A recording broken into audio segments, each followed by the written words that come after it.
Assalaamu calaykum. Inaad hodan ku tahay kheyraadka dabiiciga ah sida dahabka waa deeq alle keliya laga helo, nolosha bini'aadamkana wax ka bedeli kara dhaqaale ahaan. Dahabku waxa uu ahaa macdanaha ugu qiimaha badan muddo dheer, sidoo kale lacag ahaana loo isticmaali jiray. Haddaba waxaa jira wadamo taariikh ahaan qodan jiray dahabka, halka kuwo kalena ay u tahay bilow qodistu hadda, kuwaas oo ka hela milyanis ilaa bilyan dollar sanadkii. Afrika waxaa laga helaa macdano kala duwan oo qaali ah, dahabkuna uu ka mid yahay. Haddii aad ku cusub tahay channelkan, fadlan nagu soo bir adigoo subscribe saaraya. Mahadsanidin. Mashruucii ugu horreeyay ee Afrika dahab lagaga qodo si furan wuxuu ka soo bilowday South Africa 1886 ilaa maanta uu ka noqdo waxyaabaha ugu muhiimsan ee laga qodo Afrika ama laga dhoofiyo, inkastoo qiimaha dahabka hoos u dhacay laga soo bilaabo 2012. Haddaba waxaan halkan kusoo gudbinaynaa 10 waddan ee Afrika ugu soo saarista badan dahabka.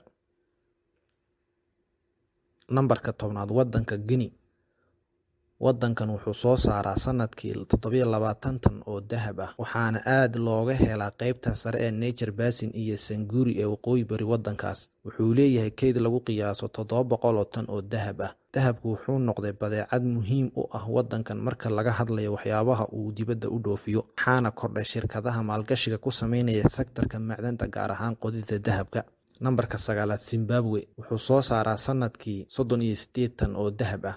Waa waddan kheyraad badan leh, saas oo ay tahay haddana wuxuu ka mid yahay wadamada ugu faqiirsan qaaradda Afrika, waxaana sabab u ah musuq badan oo ka jira waddankan. Nambarka 8aad, Ivory Coast. Ivory Coast waxay soo saartaa sanadkii dahab dhan 41 tan, waana waddan haysta kayd aad u badan oo dahab ah.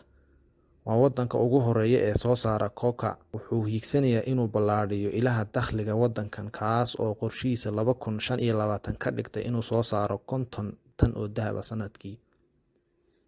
Nambarka 7aad, DRC Congo. Sanadkii wuxuu soo saaraa dahab dhan 45 tan. Marka laga soo tago dahabka, waa waddan laga helo macdanta noocyadeeda kala duwan sida diamond iyo birta kobarka. Shirkadaha dahabka qoda ee Kimberley Gold Mine waa mid ka mid ah shirkadaha ugu wax soo saarka badan ee qoda dahabka qaaradda Afrika. Nambarka 6aad, Tanzania. Wuxuu soo saaraa sanadkii dahab cadadkiisu dhan yahay 48 tan.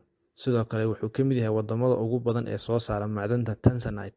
Sektarka macdantu wuxuu qayb muhiima kaga jiraa dhaqaalaha waddanka Tanzania. Sanadkii u dambeeyay wuxuu kordhiyay dhoofinta macdanta, kaas oo sidoo kale soo jiitay shirkado caalami ah oo maalgashada sektarka macdanta. Tanzania waxaa la dhahaa waa waddanka ugu badan ee Afrika ee haysta kaydka dahabka, kaas oo lagu qiyaaso cadad dhan 130.2 milyan oo tan. Nambarka 5aad, Mali. Sanadkii wuxuu soo saaraa dahab dhan 61 tan. Sidoo kale dahabka waxaa u soo raaca oo ay dibadda u dhoofiyaan suufka oo dhaqaale ahaan aad u badan. Mali waxaa dahabka laga qodan jiray ilaa waqti hore, kaas oo loo qodi jiray qaab qadiimi ah. Mali waxaa soo maray boqortooyooyin Islaam ah, kuwaas oo soo saari jiray dahabka iyo cusbada, waxayna ahaayeen badeecadaha ugu badan ee saxaraha la iskaga gudbiyo Timbuktu ilaa Jeeni.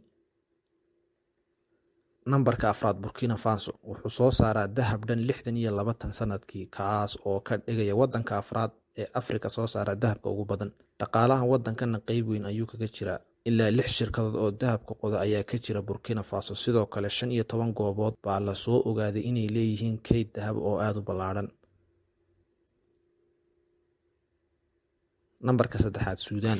Waddanka Suudaan wuxuu soo saaray dahab cadadkiisu dhan yahay 76 tan sanadkii u dambeeyay, waxaana ku yimid hoos u dhac aad u ballaaran oo gaaraya 31 tan, halka ay hore u soo saareen 107 tan sanadkii 2017. Shirkadaha gaarka loo leeyahay ayaa bilaabay inay dahabka dibadda u dhoofiyaan. Sidoo kale waxaa jira meelo si qarsoodi loogu dhoofiyo dahabka.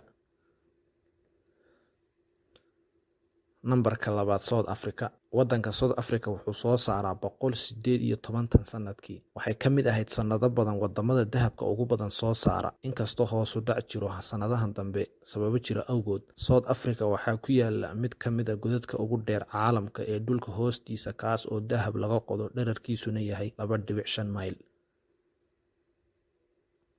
Nambarka 1aad, Ghana. Waddanka ugu badan ee dahab soo saara Afrika waqti xaadirkan 142 tan sanadkii waa waddanka Ghana, waana waddan dhaqaalihiisu iska roon yahay. Marka laga soo tago dahabka, waddankan wuxuu leeyahay kheyraad badan oo uu dibadda u dhoofiyo sida diamond, oil, timber, leydhka, bauxite iyo manganese, waxayna ka helaan dakhli aad u badan. Sidoo kale wuxuu haystaa kayd aad u ballaaran oo dahab ah.